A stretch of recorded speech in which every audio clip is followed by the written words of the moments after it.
नमस्कार, आप देख रहे हैं क्रांति बुलेटिन न्यूज और मैं हूं आपके साथ आरती सिंह आजाद। और रुक करते हैं खास खबरों की ओर। आज नवरात्रों का 5वां दिन है। मां स्कंद माता की पूजा हरिद्वार के सभी पौराणिक मंदिरों में बड़े धूमधाम से की जा रही है। मां के दर्शन के लिए सभी मंदिरों को श्रद्धालु बड़ी संख्या में लगातार पहुँच रहे हैं। नील पर्वत पर स्थित मां चंडी देवी के दर्शन हेतु लगातार श्रद्धालु पैदल मार्ग से होते हुए मां के दर्शन के लिए पहुंच रहे हैं। इसके साथ ही हरिद्वार में मां मनसा देवी, मां महामाया देवी में भी श्रद्धालुओं का तांता लगा हुआ है। चंडी देवी के महंत रोहित गिरी महाराज ने बताया कि जो भी भक्त नवरात्रों में अष्टमी नवमी के मां के दर्शन करने पहुंचते हैं, उनकी सभी मनोकामनाएं भी मां पूरी करती हैं। इसके साथ ही सिर्फ चंडी चौदस के दिन ही मां चंडी देवी पर एक छोटे से मेले का आयोजन भी किया जाता है। काफी संख्या में लोग चंडी चौदस पर मां चंडी देवी के मंदिर में पहुंचकर मां भवानी का आशीर्वाद लेते हैं। दुर्गा चालीसा में भी इसका वर्णन है कि जो भी भक्त चंडी चौदस के दिन मां का गुणगान करने चंडी देवी पहुंचता है, उसकी सभी मनोकामना के साथ साथ उसके सभी कष्टों को भी मां हर लेती हैं। सच्ची श्रद्धा से जो भी भक्त यहां पर कच्चा नारियल, फूल, प्रसाद, मिष्ठान और मनोकामना के लिए करावा बांधता है, उसकी सभी मनोकामनाएं भी पूरी हो जाती हैं। मां चंडी देवी ट्रस्ट द्वारा यहाँ पर श्रद्धालुओं के लिए पूरा प्रबंध किया जाता है।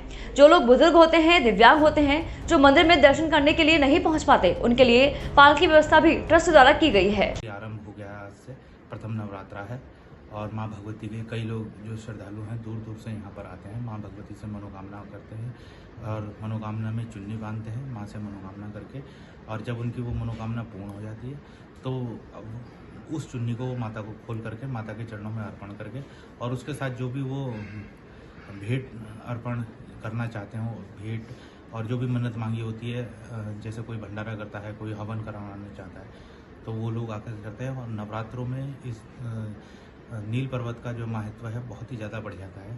सर्दियों के जो श्राद्धी नवरात्रे आते हैं, जो दुर्गा सप्तशती में भी कहा गया है कि अष्टमी, नवमी और चतुर्दशी, इन 3 दिन माँ भगवती का यहाँ पे स्थान रहता है। विशेषकर माँ भगवती के दर्शन करने चाहिए। उस दिन जो है कई जन्मों के जो है पापों से मुक्ति हो जाती है। माँ भगवती की आराधना करना उस दिन सबसे श्रेष्ठ है। और जो ये चंडी चौदस जो आएगी, चतुर्दशी जो आती है, ये चंडी चौदस के नाम से भी यहाँ पर विख्यात है। और इस दिन हमारे यहाँ हरिद्वार शहर में न्यायालय की भी छुट्टी रहती है और डीएम साहब के यहाँ भी छुट्टी घोषित की गई है, क्योंकि ये एक यहाँ का लोकल मेला भी है। और इसलिए जो है यहाँ पर सब लोगों की श्रद्धा दूर दूर से, पूरे उत्तराखंड के वासी, क्योंकि कुल देवी है माँ चंडी का सबकी, और दूर दूर से लोग जो है यहाँ पर अपनी मनोकामना मांगने आते हैं, माँ के दर्शन करते हैं, पूजा करते हैं। रक्तदान दिवस के अवसर पर लोगों को जागरूक करने के लिए रक्तदान दाताओं के सहयोग से जहां एम्स ऋषिकेश की ओर से आस्था पथ पर रैली निकाली गई, वहीं रेडीमेड गारमेंट महासंघ की ओर से राजकीय चिकित्सालय में स्वैच्छिक रक्तदान शिविर का आयोजन भी किया गया। बता दें कि जन जागरूकता रैली का शुभारंभ एम्स की डायरेक्टर प्रोफेसर मीनू सिंह ने किया। उन्होंने कहा कि रक्तदान दाताओं के सहयोग से लगातार ब्लड बैंक में रक्त की कमी को पूरा किया जाता रहता है, जिससे कि एम्स में भर्ती होने वाले मरीजों की जान बचाने को खून की कमी ना पड़े। इसलिए रक्तदान दाताओं का जितना भी आभार व्यक्त किया जाए वह कम है। वहीं दूसरी ओर राजकीय चिकित्सालय में रक्तदान शिविर का शुभारंभ नगर उद्योग व्यापार मंडल के अध्यक्ष ललित मोहन मिश्रा ने किया। उन्होंने कहा कि रेडीमेड गारमेंट के अध्यक्ष पवन शर्मा समय समय पर जनहित में इस प्रकार के कार्यक्रम करते रहते हैं, जो कि सराहनीय है। भविष्य में भी व्यापारियों की ओर से मरीजों की जान बचाने के लिए रक्तदान शिविर लगाए जाते रहेंगे। आधी रात को आबकारी विभाग ने अमित ग्राम गुज्जर प्लॉट गुमानीवाला में केवल सिंह के घर अचानक छापेमारी कर दी। आबकारी विभाग की टीम को देखकर घर में सो रहे सभी लोगों में हड़कंप मच गया। आबकारी विभाग की टीम ने पूरे घर की तलाशी ली। इस दौरान 2 दीवारों के बीच में चिनाई कर छिपाकर रखे गए एक टैंक पर आबकारी विभाग की नजर पड़ी। पूछताछ करने पर घर के लोग टैंक के बारे में सही जवाब देने से बचते नजर आए। सख्ती से पूछताछ की गई तो केवल सिंह नाम के युवक ने परत दर परत कच्ची शराब के धंधे की पोल खोलने शुरू कर दी। आबकारी निरीक्षक प्रेरणा विष्णु ने बताया कि टैंक से 90 लीटर कच्ची शराब बरामद की गई है। टैंक से बकायदा कमरे के अंदर पाइपलाइन भी बिछाई गई है। जैसे घरों में टोटी खोलने पर पानी आता है, वैसे ही केवल सिंह के घर टोटी खोलने से कच्ची शराब निकलती हुई दिखाई दी। बताया आबकारी विभाग की टीम ने केवल सिंह के खिलाफ संबंधित धारा में मुकदमा पंजीकृत कर लिया है। अधिक जानकारी के लिए पूछताछ की जा रही है। पूछताछ के बाद आरोपी को न्यायालय में पेश करने के लिए भेजा जाएगा। ये हम लोगों को रात को सूचना मिली थी कि अमित ग्राम गुज्जर प्लॉट जो है वहाँ पे अवैध कच्ची शराब रखी गई है, भारी मात्रा में शराब रखी गई है। तो हमको सूचना मिलने पर हमारी टीम द्वारा वहाँ पे छापेमारी की गई और रात को लगभग 12 बजे के करीब जब हमारे द्वारा दरवाज़ा उनका खटखटाया गया तो काफ़ी देर तक उन लोगों ने दरवाज़ा नहीं खोला।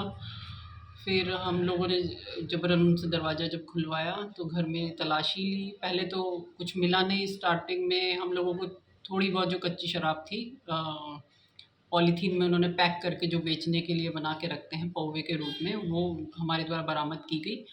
फिर जब गहन रूप से हमारे द्वारा देखा गया, ऊपर वाले छत में उन लोगों ने एक इस तरीके का एक वो बनाया हुआ था कि 2 दीवारों के बीच में कुछ बड़े बड़े ड्रम रखे हुए थे और उनसे कमरे के अंदर पाइप के थ्रू सप्लाई की जाती थी जी। तो वो हमने हमारे बरामद की तो 90 लीटर के करीब हमको कच्ची शराब वहाँ से बरामद हुई है। अभियुक्त को हमारे मौके पे गिरफ्तार किया गया और धारा 60 के अंतर्गत उसके विरुद्ध मुकदमा पंजीकृत किया गया है। पतंजलि आयुर्वेद अस्पताल के तत्वाधान तथा पतंजलि अनुसंधान संस्थान के सहयोग से विविध रोगों के समग्र उपचार हेतु integrated pathy holistic way to combat several disease विषय पर 1 दिवसीय कार्यशाला का आयोजन किया गया। कार्यक्रम की शुरुआत यज्ञ से हुई, जिसमें पूज्य आचार्य बालकृष्ण जी महाराज ने यज्ञ के विभिन्न लाभकारी प्रभावों का संक्षिप्त परिचय दिया। उन्होंने यज्ञोपैथी के कुछ उदाहरण भी बताए। आयुष मंत्रालय भारत सरकार द्वारा पतंजलि आयुर्वेद अस्पताल को सेंटर ऑफ एक्सीलेंस चुना गया है, जिसके अंतर्गत इस कार्यशाला का आयोजन किया गया है। इस अवसर पर पूज्य आचार्य जी महाराज ने कहा कि आयुर्वेद एक विज्ञान है जिस पर दुनिया पूर्ण रूप से विश्वास नहीं करती, और ऐसा इसलिए है कि हम उन्हें ऐसा मानने देते हैं। उन्होंने कहा कि हमें योग के क्षेत्र में अधिक कुशलता से काम करना चाहिए तथा हमारा दृष्टिकोण शास्त्र से आधारित होना चाहिए। पतंजलि योग और आयुर्वेद के क्षेत्र में दुनिया भर में काम करने के साथ साथ इसका प्रचार प्रसार भी कर रहा है। आचार्य जी ने कहा कि यज्ञ सामग्री के कई रोगों पर लाभकारी प्रभाव है। यज्ञ रोग पैदा करने वाले रोगाणुओं को नष्ट करने में कारगर है। पौधों की वृद्धि तथा पशु चिकित्सा में भी यज्ञ के सकारात्मक प्रभाव देखे जा सकते हैं। साथ ही यज्ञ की राख कई मानव रोगों में लाभकारी सिद्ध हुई है। मुख्यमंत्री श्री पुष्कर सिंह धामी ने शनिवार को लच्छीवाला नेचर पार्क में राज्य वन्यजीव सप्ताह 2022 का शुभारंभ किया। इस अवसर पर राजाजी नेशनल पार्क की ऑफिशियल वेबसाइट लॉन्च की एवं राजाजी नेशनल पार्क के लिए 2 रैपिड रिस्पांस वाहन का लोकार्पण भी किया।